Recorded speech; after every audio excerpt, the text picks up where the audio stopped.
Good morning dear students, कैसे आप लोग। ऐसे सभी छात्र छात्राएं जो कि प्रथम वर्ष में है, यानी कि जिन्होंने सेशन 2024-25 में फर्स्ट ईयर में एडमिशन लिया है, मेरी बात को ध्यानपूर्वक सुनिए। जैसा कि आपका जो सिलेबस है नया, उसमें कुछ परिवर्तन किया गया है।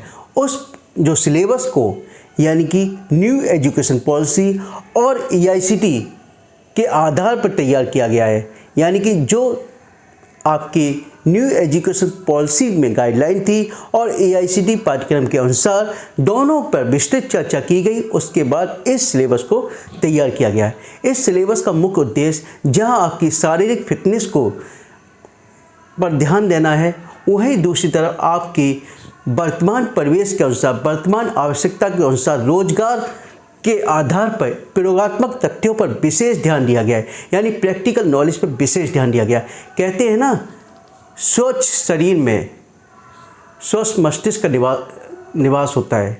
इसी आधार पर विशेष ध्यान देते हुए इस सिलेबस के अंतर्गत प्रत्येक वीक में 2 घंटे आपकी शारीरिक फिटनेस पे, यानी कि योगा क्लासेस पे, स्पोर्ट्स पे, आपकी पर्सनालिटी डेवलपमेंट पे स्पेशल ध्यान दिया गया है। जहां आपको एक एक्सपर्ट टीचर की गाइडलाइन के अनुसार आपके अंतर्गत पर्सनालिटी डेवलपमेंट, आपकी सारी फिजिकल फिटनेस आदि पे विशेष ध्यान दिया जाएगा। वही आप पे कि दूसरी तरफ आपको प्रयोगात्मक परीक्षा की ओर भी विशेष ध्यान दिया जाएगा। प्रयोगात्मक नॉलेज जो कि आज देख रहे हो कि आपके पास यानी कि किताबी नॉलेज तो होती है, बुक की नॉलेज होती है, लेकिन जब स्टूडेंट कहीं किसी कंपनी में जाता है तो वह प्रैक्टिकल नॉलेज उसके पास नहीं होती। कई बार ऐसा होता है जब वो कंपनी में जाता है वहीं पर जाकर वह प्रैक्टिकल नॉलेज गेन करता है। लेकिन अब जो सिलेबस है उसमें विशेष रूप से आपकी प्रैक्टिकल नॉलेज पर ध्यान दिया गया है। देखिए, उसी में अब देखेंगे कि आपकी जो सिलेबस है उसमें क्या बदलाव किया गया है और क्यों बदलाव किया गया है। ठीक है, देखते हैं। देखिए, वर्तमान सिलेबस जो आपका इफेक्टिव है 2024-25 से। कब से? 2024-25 से। ठीक है, यानी वर्तमान यानी जो सेशन चल रहा है इसी में है। ठीक है, इसी से आपका स्टार्ट हो रहा जा रहा है।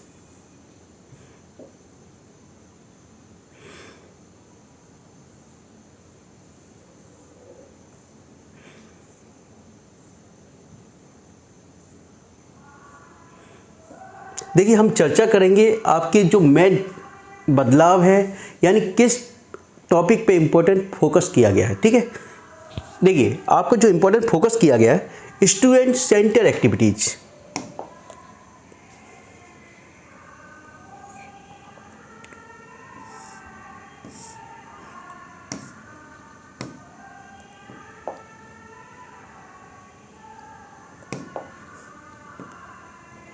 स्टूडेंट सेंटर एक्टिविटीज पे, यानी ए प्रोविजन ऑफ 2 hours पर week has been made for the organizing student centre activities for overall personality development of student. यानी कि स्पेशली एक वीक में आपको 2 घंटे यानी स्टूडेंट को किस पे दिया जाएगा, फोकस किया जाएगा उसकी पर्सनालिटी डेवलपमेंट पे।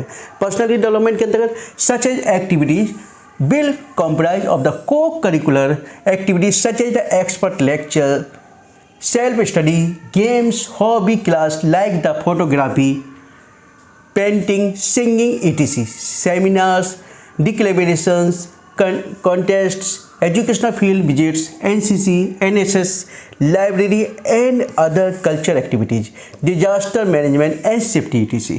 यानी कि जो सिलेबस है आपका, उसमें मेन आपका फोकस किया गया फिजिकल एक्टिविटीज़ पे, कल्चर एक्टिविटीज़ पे। फिजिकल एक्टिविटीज़ की जहाँ पर आपको योगा क्लासेस दी जाएंगी, वहाँ पे आपको गेम्स भी दूसरी तरफ है और इसके साथ साथ कल्चर एक्टिविटीज़ भी अलग से है। A project work has been included in the curriculum to enable the student get the familiar with the practices and procedure being followed in the industries and provide an opportunities to work on the some live project in the industry। यानी कि project work पर भी आपको focus किया गया है। जबकि industry training अभी तक आपने देखा कि सेकेंड ईयर में जब student second year pass out होता था तब वो इंडस्ट्री ट्रेनिंग पे जाता था, लेकिन इसमें मेन फोकस किया गया इंडस्ट्री ट्रेनिंग समर इंटर्नशिप और 4 week duration to be organize after second semester, यानी सेकेंड सेमेस्टर जैसे ही वो कंप्लीट होगा वो समर ट्रेनिंग में जाएगा स्टूडेंट, और वो evaluation will be completed in third semester, यानी उसका इवैल्यूएशन जो कंप्लीट होगा वो थर्ड सेमेस्टर में होगा। देखिए इसमें जो लेक्चर्स की बात कही है, देखिए मैथमेटिक्स में 3 लेक्चर्स है, 3 लेक्चर्स और 1 ट्यूटोरियल, टोटल 4।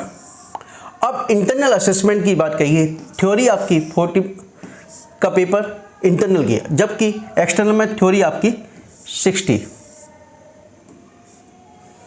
तो टोटल हो गया 100 मार्क्स, यानी 60 मार्क्स की एक्सटर्नल होगा आपका। इसी प्रकार से applied physics 3 lectures 1 tutorial, total load और 2 प्रैक्टिकल, टोटल 6। यहाँ पे थ्योरेटिकल आपका होगा 40 और प्रैक्टिकल 60, यानी ये देखिए इंटरनल मार्क्स आपको 100 मार्क्स इंटरनल दे दिए गए हैं, इंटरनल मार्क्स 100, जबकि 40 थ्योरेटिकल और 60 प्रैक्टिकल। और इसी प्रकार से आपका यहाँ देखिए आपको प्रैक्टिकल 40 और ये थ्योरेटिकल 60 मार्क्स का, यहाँ चेंजिंग हो गई। देखिए यहाँ आपका एक्सटर्नल जो थ्योरेटिकल पेपर है वो 60 का है और प्रैक्टिकल 40 का है। इसी प्रकार से applied chemistry 3 lectures 1 tutorial 2 practical, total 6। आपका वही 40-60 सेम वही। Communication skill 3 lectures 2 practical, total 5। यहाँ 40-60 60-40 वही सेम। इंजीनियरिंग ग्राफिक्स 4 प्रैक्टिकल, यानी 40 मार्क्स के प्रैक्टिकल है और थ्योरी यहाँ पे 60 मार्क्स, इसका प्रैक्टिकल एक्सटर्नल लाएंगे, ठीक है। इंजीनियरिंग वर्कशॉप प्रैक्टिस, देखिए यहाँ अलग से इंजीनियरिंग वर्कशॉप प्रैक्टिस अलग से दे दिए गए हैं लेक्चर। अब इंजीनियरिंग वर्कशॉप प्रैक्टिस आपके 4 प्रैक्टिकल है टोटल, अब इसके 60 मार्क्स है प्रैक्टिकल के, और यहाँ देखिए एक्सटर्नल 40 मार्क्स है प्रैक्टिकल के। अब देखिए यहाँ पर स्पोर्ट्स एंड योगा, यानी कि 2 लेक्चर्स 2 प्रैक्टिकल, यानी कि है आपके 2 घंटे आप प्रैक्टिकल के हैं, और इसमें आपके 50 मार्क्स प्रैक्टिकल है, टोटल 50। और जबकि इसका एक्सटर्नल एग्जाम नहीं होगा, क्या नहीं होगा, एक्सटर्नल एग्जाम नहीं होगा, टोटल 50 मार्क्स। और SCA स्टूडेंट सेंटर एक्टिविटीज़, इसमें भी 2 लेक्चर 50 मार्क्स, और इसका भी आपको एक्सटर्नल एग्जाम नहीं होता है, ठीक है। अब देखिए इसमें जो चेंजिंग की गई है, यानी कि स्पोर्ट्स एंड योगा, यानी कि इस पर विशेष ध्यान दिया गया, अलग से आपको 2 घंटे दिए गए हैं, ठीक है। और यहाँ देखिए इंजीनियरिंग वर्कशॉप प्रैक्टिस, ये भी अलग से दिया गया है। और सबसे बड़ी बात जो चेंजिंग की गई है एक और, यानी each period will be 60 minute, यानी each period will be 60 minutes duration, यानी प्रत्येक जो पीरियड होगा 60 मिनट का होगा। कितने का? 60 मिनट का होगा।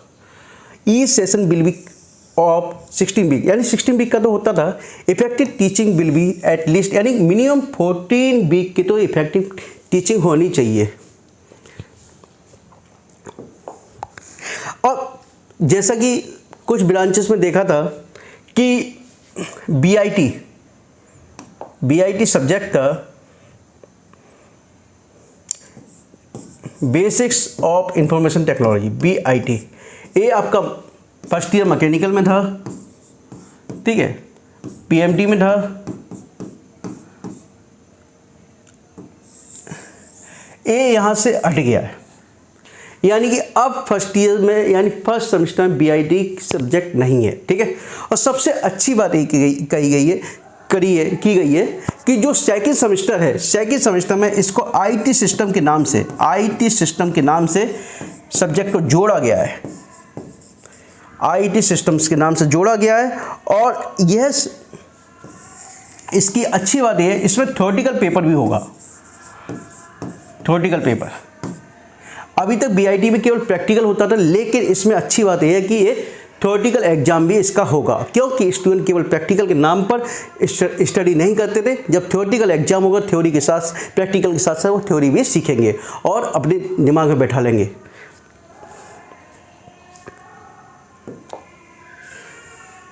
अब देखिए सेकंड सेमेस्टर,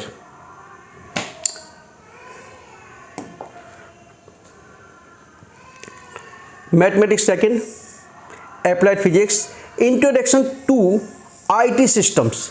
यहाँ 2 लेक्चर्स, 4 प्रैक्टिकल, टोटल 6, ठीक है। और इसमें देखिए 40 मार्क्स की थ्योरी और 60 मार्क्स का प्रैक्टिकल दिया है, 100 टोटल हो गया। यहाँ पर देखिए थ्योरी आपकी 60 मार्क्स की, थ्योरी आपकी 60 मार्क्स की है और प्रैक्टिकल आपका 40, तो टोटल आपका कितना हो गया 200, जैसा कि ऊपर भी सभी सब्जेक्ट में, ठीक है। अब fundamental of electrical and electronics engineering machine. सबसे अच्छी बात कि फर्स्ट ईयर में ही एनवायरमेंटल साइंस को रखा गया है। एनवायरमेंटल साइंस यहाँ टोटल लेक्चर्स 3 है आपके, और यहाँ टोटल 3, और आपका 60 मार्क्स का आपका प्रैक्टिकल हो, वो सॉरी थ्योरेटिकल एग्जाम होगा 60 मार्क्स का। और यहाँ इनके मार्क्स जोड़े नहीं गए हैं, आई थिंक इसको मिनिमम क्वालिफाई रखा गया होगा।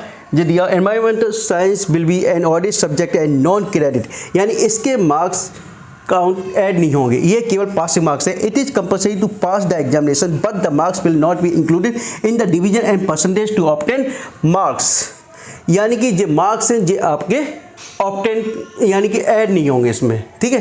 टोटल आपका 950 मार्क्स का है, ये ऐड नहीं होंगे। लेकिन एनवायरमेंटल सब्जेक्ट इसलिए रखा गया है क्योंकि जब तक कि आपके पास अपनी एनवायरमेंट की से संबंधित नॉलेज नहीं होगी, तब तक आप अपने एनवायरमेंट के अनुसार डिसीजन कैसे लोगे। इसलिए आपको बेसिक नॉलेज ज़रूरी है, क्योंकि हमारी जो भी क्रिया होती है, हम जो भी एक्शन लेते हैं, क्योंकि उस परिवेश के अनुसार यदि हमने सीखा है एनवायरमेंट में, तो उसी के अनुसार हम डिसीजन लेते हैं। जब हमें एनवायरनमेंट की नॉलेज नहीं होगी तो हम उसके अनुसार डिसीजन नहीं ले पाते कि क्या हमारे लिए हानिकारक है, क्या हमारे लिए उपयोगी है। तो उसी के अनुसार यानी कि एनवायरनमेंट आपने देखा कि आने वाले जो एग्जाम्स होते हैं, कंपटीशन एग्जाम होते हैं, एनवायरनमेंट एक सब्जेक्ट के रूप में आपसे पूछा जाता है। तो इसी को ध्यान में रखते हुए कि यानी कि आपको बेसिक नॉलेज ऑफ एनवायरनमेंट होनी चाहिए कि अपने आसपास के परिवेश की, अपने आसपास के पर्यावरण की आपको नॉलेज होनी चाहिए और उसी के आधार पर आपको डिसीजन लेना होता है। तो इसलिए इसमें सिलेबस में ध्यान रखा गया आपको, ठीक है। Student centre activity will compromise, वही चीज़ 60 मार्क्स ड्यूरेशंस।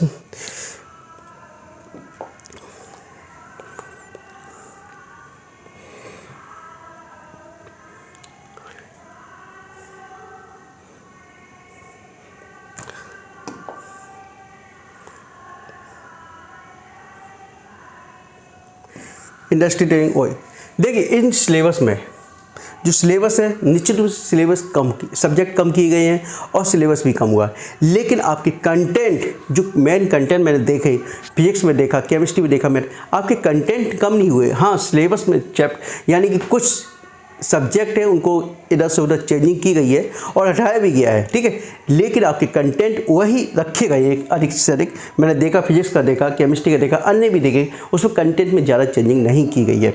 इसलिए सिलेबस बिल्कुल आपके अनुकूल है, बस आप स्टडी कीजिए, हर चीज़ का पॉजिटिव लेके चलिए।